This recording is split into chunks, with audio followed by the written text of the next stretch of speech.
see you, James. Evening, Laura. We're going to start with a lot of reaction and analysis to what's going on in Ukraine, or more specifically, what's going on in Crimea. Right, exactly. I'll just to give you a whip through of what some of the media have been saying on this. Starting with The Independent, which calls it the worst diplomatic crisis since the World War. So we're seeing those sort of statements being bandied around a lot.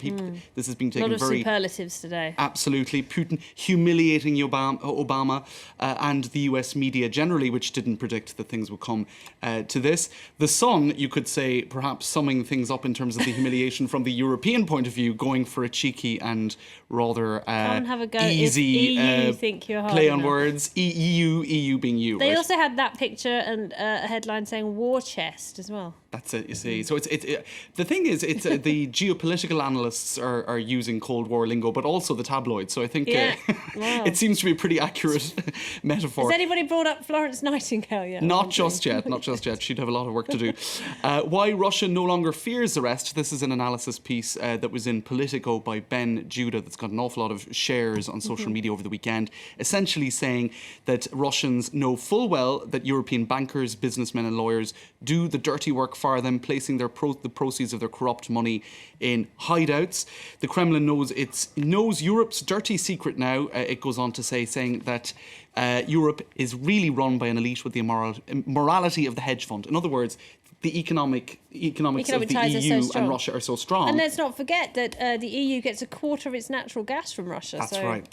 And I think it was well put in this article in the New York Times by Peter Baker, who quoted a Brookings Institute. If I could find the quote, it would be helpful.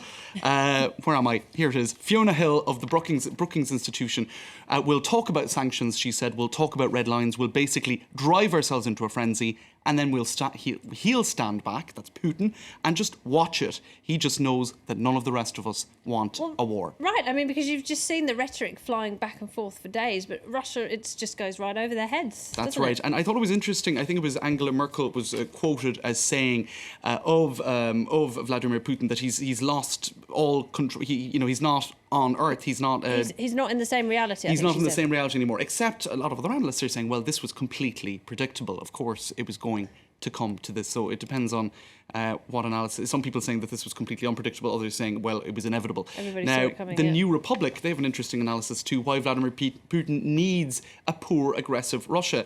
Now, what they're saying is that it was the economically active and wealthy parts of the population that demonstrated against him in 2011 and 2012.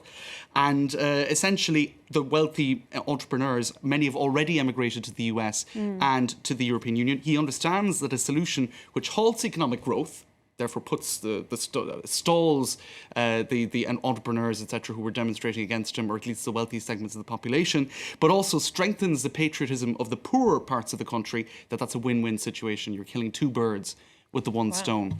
Bit of a risk there. And of course, Sarah Palin saw it coming. Did you see that? I didn't. She said during the election campaign that if Obama gets in, Putin will invade Ukraine. But she had been very vocal in 2008 over Georgia, saying that the US needed to take a stronger stance. So in some senses now she's being vindicated, although I think a lot of people are loath to admit it. I bet they are.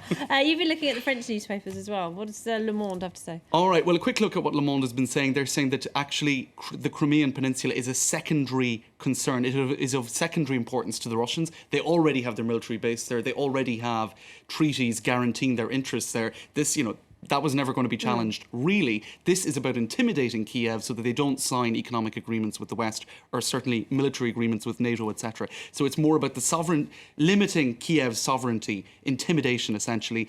And in Russian political language, it's known as the near foreign, what's it, the near abroad, l'étranger proche. It's within its sphere of influence, and there's no way Russia is going to let that go. Their Simple sphere as that. of influence, right.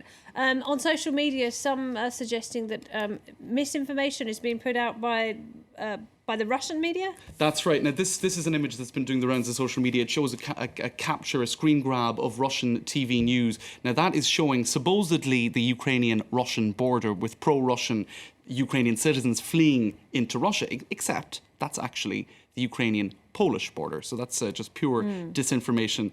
So there you go. Lots of images doing the rounds of social media. I'll just finish with this one, which is showing Putin playing chess with a whole array of Western leaders, and it seems It's a pretty bad photoshopping he's winning. there, but yes, all right. James, thanks very much indeed. James Creedon Laura. there. Now, time for Focus.